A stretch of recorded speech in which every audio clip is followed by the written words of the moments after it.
What happens when a wealthy businessman humiliates a black courier in front of his staff?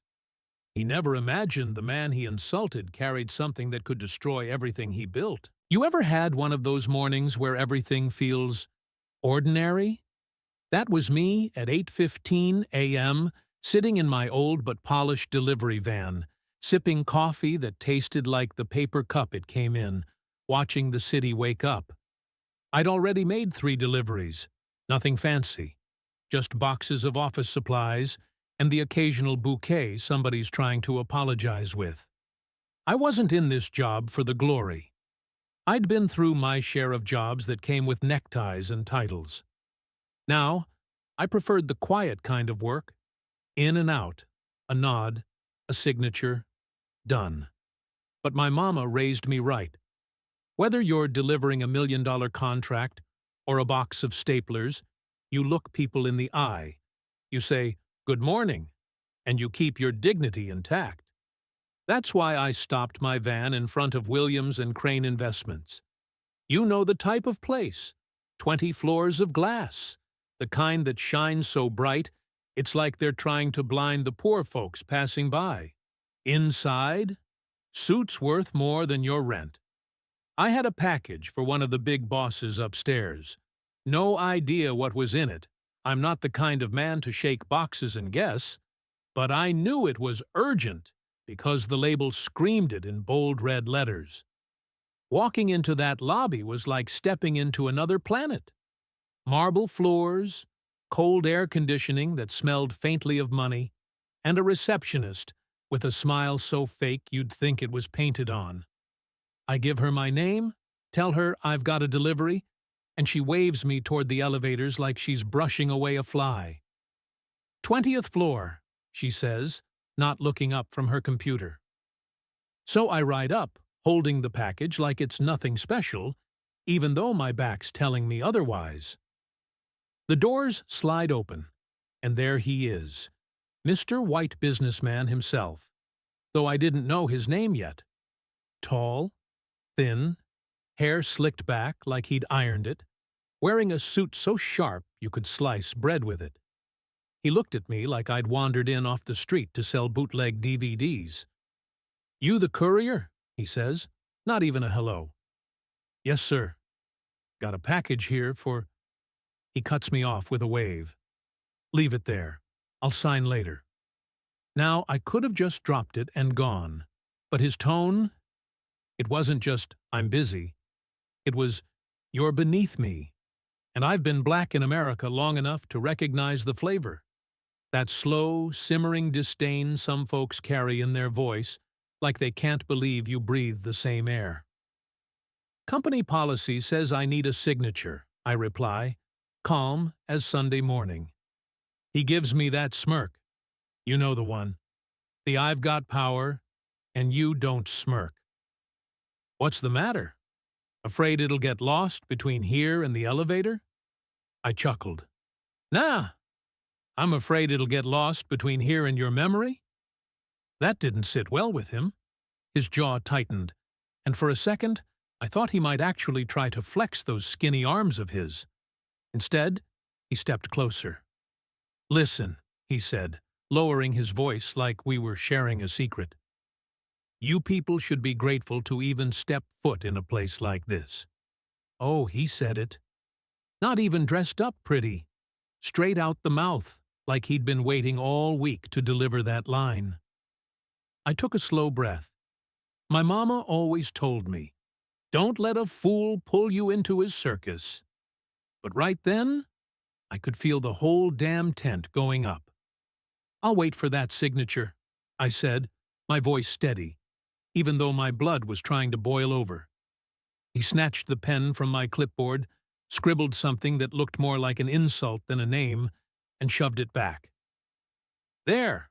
Now run along." I tucked my clipboard under my arm, gave him a polite nod, the kind that's halfway between "thank you" and "bless your heart," and turned for the elevator. But inside, I was thinking, you just made the biggest mistake of your week, partner. Maybe your whole month. See? The thing about secrets? They're funny little creatures. You never know when one's about to crawl out into the daylight. We've only just started, but trust me, this is where the story begins to burn. You'll want to see what happens when that smug businessman finds himself facing a situation he never saw coming. You ever walk away from a situation thinking it's done, only to feel the heat rising in your back like the fire's following you? That was me, heading down in that shiny elevator, package delivered, thank you, unspoken. And that man's words still sticking to me like wet paint. I've dealt with people like him my whole life, the kind who think money is a license to treat folks like furniture. And yeah, usually, I just let it roll off. I've got a family to take care of, a mortgage to pay, and I'm not out here hunting for trouble. But something about him. It wasn't just the words. It was the way he said them. Like he'd rehearsed it. Like there was a script in his head, and I was playing my part without knowing my lines. I pulled out of the underground parking, but before I could merge into the traffic, I saw something through those floor-to-ceiling windows. He was there, still standing where I'd left him, phone to his ear, pacing. Then I saw the point. He stopped mid-step, looked directly down toward the street, toward me, and smiled.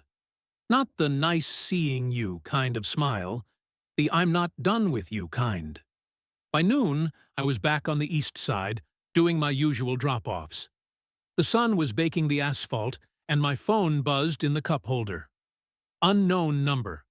I answered, because, in my line of work, that unknown could be a customer with a gate code or an apartment buzzer. Mr. Daniels? Yes. This is Brenda from Dispatch.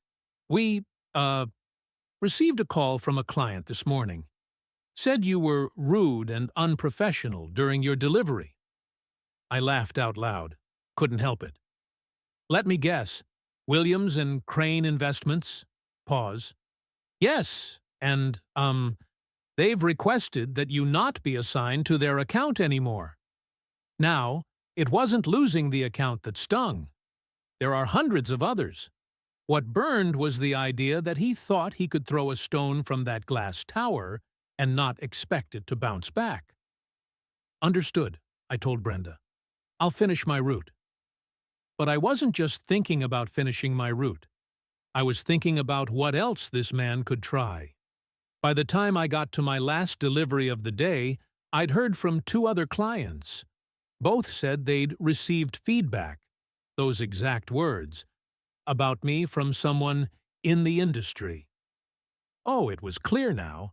Mr. Glass Tower wasn't content with one swing. He wanted to make sure the bat splintered. You see, in my neighborhood, we've got a saying. A mosquito don't just bite. He hums in your ear first, to make sure you're awake for it. And right now, I could hear him humming. That evening, I sat in my kitchen, watching my daughter do her homework at the table. My wife, Angela, was chopping vegetables, the knife thudding against the board in a steady rhythm. I didn't want to worry them, but I also wasn't going to hide the fact that some man decided to make me his personal project. Angela stopped chopping. You gonna tell me why you're chewing that chicken like it owes you money? I sighed, told her the whole thing, from the lobby to the phone call. She listened, didn't interrupt, just tilted her head the way she does when she's weighing someone's worth in her mind. That man doesn't know who he's messing with, she said finally. I'm not looking for a fight, I told her. Maybe not, she said, but sometimes the fight comes looking for you. Next morning, I got to the warehouse early. The place smelled like coffee and diesel, and the guys were swapping stories about their routes. One of the newer drivers, a young kid named Marcus, waved me over. Hey, you delivered to Williams and Crane yesterday, right? Yeah, why? He leaned in. I got their account today. And you know what's weird? The guy in the suit, tall, slick hair, he asked if I knew you. Said you used to work for someone important. Now, why would he say that? I never told him a thing about my past, and most folks wouldn't even guess. That was when I knew. This wasn't random. This man knew something, or thought he did. We're at the edge now. What's coming next? Let's just say the businessman's about to find out that secrets have sharp edges, and some cut deeper than he can handle. You can't miss what happens next. Some days you wake up and can feel the storm before the clouds even gather. That morning, I knew. The air was thick, like the city was holding its breath. I didn't have a route to Williams and Crane anymore, but I had a delivery 2 blocks away. Funny thing about the human mind. You tell yourself, don't go near there, and suddenly your van takes the long way past their building. Sure enough, as I rolled by, there he was, Mr. Glass Tower himself, standing out front, barking into his phone, looking like the world wasn't moving fast enough for him. He saw me. That smile again. But this time, I didn't just drive on. I pulled over, parked, and got out. "Morning," I said, walking up like we were old friends meeting for coffee. He hung up without a word, eyes narrowing. "What do you want?" "Just checking in. You seemed so invested in my career yesterday, I figured you might want an update." His jaw clenched. "You think this is a game?" "No," I said, stepping closer. "I think this is about ego. Yours." He let out a laugh, sharp, fake. "You're just a courier. You deliver boxes. Men like me make the world turn." I tilted my head. "Men like you?" "Yes. Men with influence, connections, power." He was enjoying the sound of his own voice now. "You wouldn't understand." That was the moment. The perfect opening. I reached into my back pocket, slow enough not to look threatening, and pulled out a worn leather wallet. Flipped it open. His eyes froze, because staring back at him wasn't a driver's license. It was a badge. "You know what this is?" I asked. He swallowed hard. That's Federal Courier Division, Special Investigations. We don't just deliver packages. Sometimes we deliver subpoenas. Sometimes we deliver indictments." His face drained of color like someone pulled the plug. "That package I brought yesterday? It wasn't office supplies. It was evidence. And guess who signed for it?" I let the silence do the rest.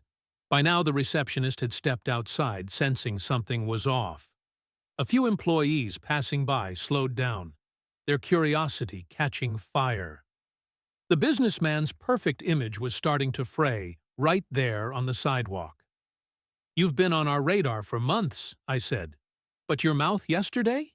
That just made my job personal." He stammered something about lawyers, reputation, misunderstanding. I didn't raise my voice.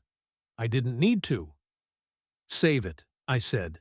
"Your connections can't spin their way out of what's in that package." And right then, I stepped back, not to leave, but to let the moment breathe. People were staring now, phones out. This wasn't just me and him anymore. This was public. Later that week, word spread fast. Williams and Crane was under review. The big man's name wasn't on the front page, not yet, but inside the tower, people knew. And more importantly, he knew that I knew. I didn't lose any more accounts after that. In fact, a few old clients came back saying they appreciated professionalism under pressure. "Angela?" She just smiled when I told her. "That's what happens," she said, "when you don't start the fight, but you finish it." Some folks think being underestimated is an insult. Me, I treat it like free camouflage. Let them think you're just the courier. Because one day, when they finally see what you really carry, it's already too late. The game was over for him before he even knew it started. And the best part? I didn't even have to raise my voice.